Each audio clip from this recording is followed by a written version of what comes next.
That's our kayak, TRAK. Look at it folding up into a travel bag so you can take it anywhere. And look at it changing shape, adapting and morphing to its environment. Here it is, gliding on rivers and lakes, and then taking on the rough sea. It doesn't care. It doesn't care what people think is the norm and what a kayak can or can't do. It can do anything. It's a portable kayak that performs and paddles like a hard-shell touring kayak. Great for day trips, and it's also a workhorse multi-day expedition kayak. It's built with military-grade polyurethane skin over a carbon fiber and aircraft aluminum frame system, more versatile than any other kayak. And it's super tough.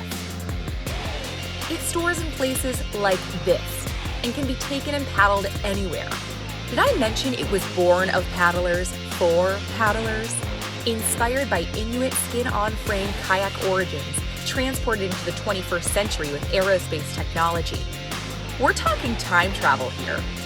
More time on the water puts more time on your clock.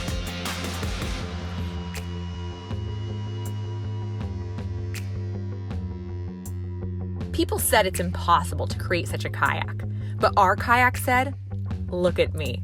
Look at me go."